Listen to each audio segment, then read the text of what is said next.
নমস্কার, কলকাতা টিভি ডিজিটালে আপনাদের স্বাগত। আরএসএসের 3 দিনের সভা শেষ হয়ে গেল।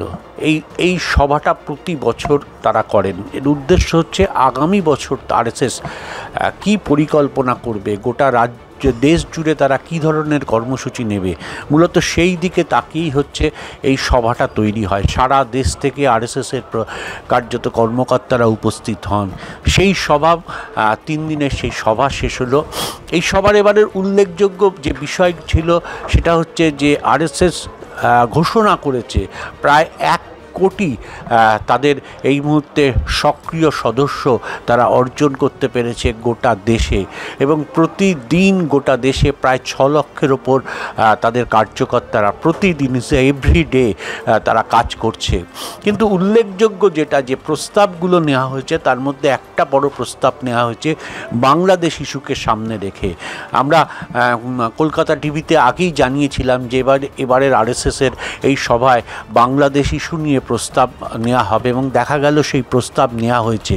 এর মূল কারণ হচ্ছে একটাই, 2026-এ এই রাজ্যের ভোট, সেই ভোটের দিকে তাকিয়ে হিন্দুত্ব ভোটকে একত্রিত করার জন্য কার্যত এই সিদ্ধান্ত নিয়েছে আরএসএস।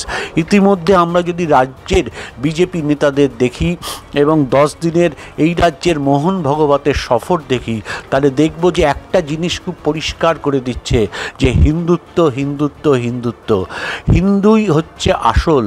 হিন্দু হিন্দু ভাই ভাই বিজেপির নতুন স্লোগান উঠেছে, এবং হিন্দুত্বের ভোট যদি আরটু বাড়াতে পারে বিজেপি নেতারা মনে করছেন, তাহলে এই রাজ্যের ক্ষমতায় আসবে। অর্থাৎ অহিন্দু এবং হিন্দু এই বিভাজনটা পরিষ্কারভাবে করে দিতে চাইছে আরএসএস, এবং সেই পথেই রাজ্য বিজেপির নেতারা এগোচ্ছেন। আরএসএসের সবাই কিন্তু তারই ইঙ্গিত মিলল যে বাংলাদেশ নিয়ে তারা কার্যত প্রস্তাব নিল। সে দেশের সংখ্যালঘু হিন্দুরা প্রতিনিয়ত মার খাচ্ছে। এ রাজ্যে যদি, এই দেশে যদি তারা আশ্রয় চায় তাদেরকে আশ্রয় দিতে হবে, এবং এ ব্যাপারে কেন্দ্রীয় সরকারকে যথেষ্ট ভূমিকা নিতে হবে।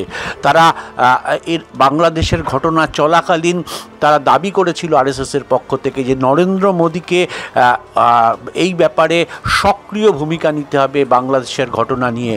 এবারের প্রস্তাবেও কিন্তু তার উল্লেখ আছে যে নরেন্দ্র মোদীকে বাংলাদেশের ঘটনা নিয়ে যেভাবে সংখ্যালঘু হিন্দুরা নির্যাতিত হচ্ছেন তাদের পাশে দাঁড়াতে হবে, এবং প্রয়োজনে তাদেরকে সব রকমের সাহায্য করতে হবে। অর্থাৎ খুব পরিষ্কার দৃষ্টিভঙ্গি আরএসএস।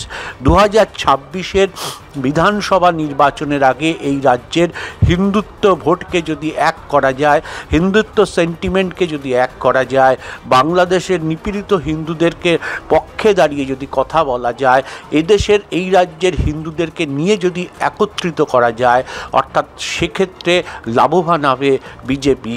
এবং সেই কাজটা করবার জন্যই হিন্দুত্ব নিয়ে, বাংলাদেশের ঘটনা নিয়ে তারা এই রকম একটি সভায়, সর্বভারতীয় সভায়, 3 দিনের সভায় তারা প্রস্তাব পাশ করলো।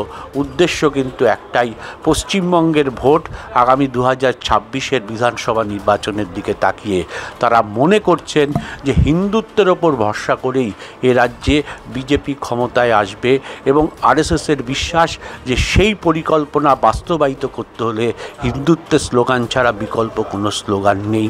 সেটারই একটা দিক নির্দেশ পাওয়া গেল বাংলাদেশের এই ঘটনা নিয়ে। হিন্দুত্বের পক্ষে যে প্রস্তাব নেওয়া হয়েছে সেই দিকেই কার্যত ইঙ্গিত করছে।